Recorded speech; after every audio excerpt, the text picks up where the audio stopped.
Aujourd'hui, tu peux faire des animations incroyables avec CapCut. Tu n'as pas forcément besoin de After Effects. Dans cette vidéo, je vais vous apprendre comment faire cet effet 3D dans CapCut. On y va. La première des choses à faire, c'est d'importer tous ces éléments que je vais mettre en description pour que tu puisses les utiliser. Ensuite, je vais ajouter mon background que je peux augmenter la dimension comme ça. Et je vais ajouter ce fond noir également sur mon background. Je le mets ici au-dessus. Ceci parce que j'ai envie de créer une sorte de gradient sur mon background. Je vais diminuer ceci et je tourne comme ceci. J'agrandis. Ensuite, je vais ajouter le masque. Je prends le masque circulaire et je vais tirer comme ça jusqu'à les bordures. Je tire comme ça. Et je vais descendre là. Je vais mettre inverser le masque. J'inverse le masque, ça me donne cette allure. C'est assez beau. Maintenant, je vais descendre là et adoucir. Je vais adoucir jusqu'à là où ça me plaît. Là, comme ça. Comme ça, ça me plaît. Je vais laisser ça même à son. Oui, ça me plaît comme ça. Je laisse ça comme ça, on peut vérifier. Voilà à quoi ça ressemble. Ça donne déjà mon background. Ensuite, voici l'icône de ce bonhomme. Agrandi comme ça. Derrière là, tu peux voir qu'il y a un carré bleu. Je vais donc créer d'abord la forme carré bleu. Voici ça, je prends, je mets ici en bas. Et je tire. Et ensuite, je vais élargir ça comme cela. Non, je sélectionne. Je vais élargir ça. Comme cela. J'aime ces dimensions. Ok.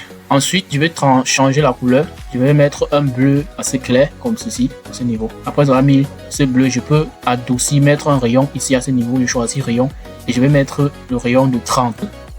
Tu peux voir comment il y a déjà les bordures sur ce fond. Derrière les bordures, ça a déjà l'air super beau. Maintenant, je vais ajouter un gradient ici, là. Comme tu peux voir là, ici à ce niveau, il y a un gradient. Ici aussi, il y a un gradient au niveau de la tête. Pour faire cela, on va utiliser cette astuce. On va d'abord utiliser recadrer. Et on va choisir seulement le corps. On recadre, on prend seulement le corps. Et on va maintenant ajuster la dimension. J'ajuste la dimension du corps. Je vais partir maintenant dans masque. Et je vais prendre toujours le masque divisé. Quand je prends le masque divisé, je descends avec avant la fin du corps. Et je vais ajouter le fader. C'est-à-dire, je vais adoucir. Quand j'ai adouci, regarde à quoi ça ressemble déjà. Tu vois, qu'il y a ce changement. Je vais faire la même chose avec la tête. Je prends, je mets là. Et je vais encore utiliser recadrer et je vais prendre uniquement la tête cette fois-ci. Et je vais diminuer. Je dépose ça normalement ici en haut. Et je pars toujours dans masque, j'ajoute le masque divisé encore.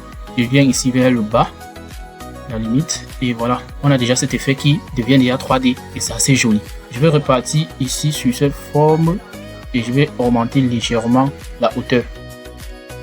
Regardez déjà à quoi ça ressemble. C'est assez beau.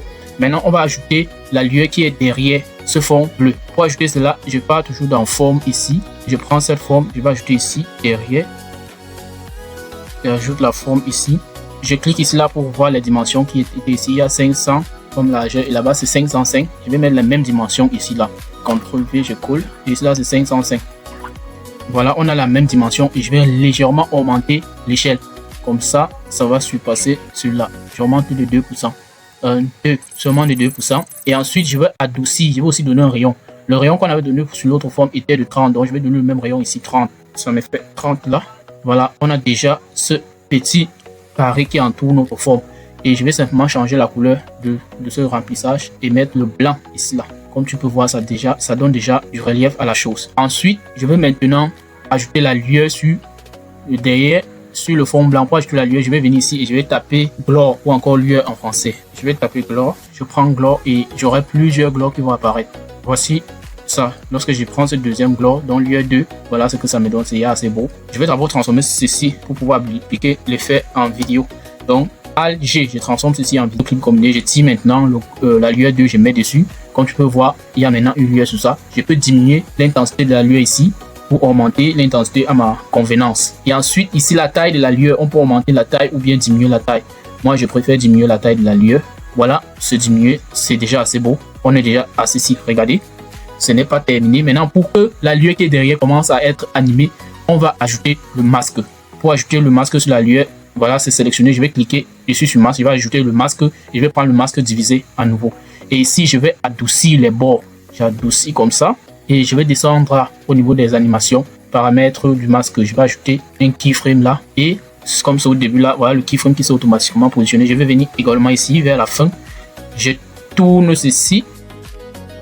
à ma convenance. Je peux laisser à 300 quelque chose. Et maintenant, lorsque j'échoue, tu vois comment il est en train de tourner. C'est déjà assez beau, très beau. Maintenant, je vais sélectionner le deuxième keyframe. Comme le premier il a sélectionné, je fais clic droite et je clique sur afficher. Je vais prendre sortie pub. Je referme. Et on a ici, on peut maintenant jouer ça. Ça permet d'adoucir en fait le mouvement. Regardez, c'est déjà assez premium. Je ne veux pas m'arrêter là. Je veux que ça soit encore plus premium pour mes clients. Maintenant, on peut commencer à manipuler cela comme on veut. Et c'est là où je vais ajouter les autres éléments. Je vais donc prendre tout. Et je vais appuyer sur Alt-G pour créer le clip combiné. Ça nous donne maintenant cette forme qu'on peut changer la taille et tout. Voilà. On peut faire de ça ce qu'on veut. Et maintenant, je vais venir ici. Là, j'ai envie d'augmenter les effets. Ça. Je vais d'abord ajouter l'animation Valzer 3. J'aime bien le Valzer 3. J'ajoute le Valzer 3. Regardez ce que ça fait. Maintenant, en dehors du Valzer 3, je vais ajouter Player. J'aime bien ajouter aussi l'élément Player sur le lecteur 3C ou encore Player en anglais. Quand j'ajoute cela, regarde ce que ça fait. Ça donne un aspect 3D que je peux même arranger à ma convenance. Pour faire cela, je vais d'abord enlever la texture pour que cette machine noire disparaisse. Voici texture. J'enlève ici. J'enlève complètement la texture. Et pivoter, au niveau de pivoter, ici là, je peux augmenter comme ça. Vous voyez comment ça pivote. Je peux tourner comme ça ou comme ça. Moi, je préfère ça comme ça. Ça a été pivoté. Maintenant, la lueur également qui a été ajoutée, je peux diminuer entièrement ou augmenter légèrement. Il y aura toujours une lueur. Et voilà, ça nous donne ceci assez premium pour tes clients. Voilà comment est-ce qu'on fait ceci dans CapCut PC. Si tu veux apprendre quelque chose de particulier dans CapCut, dis-le moi en commentaire et je vais faire une vidéo dessus. Et surtout, si cette vidéo t'a plu, abonne-toi pour qu'on puisse continuer à créer des choses magnifiques grâce à CapCut.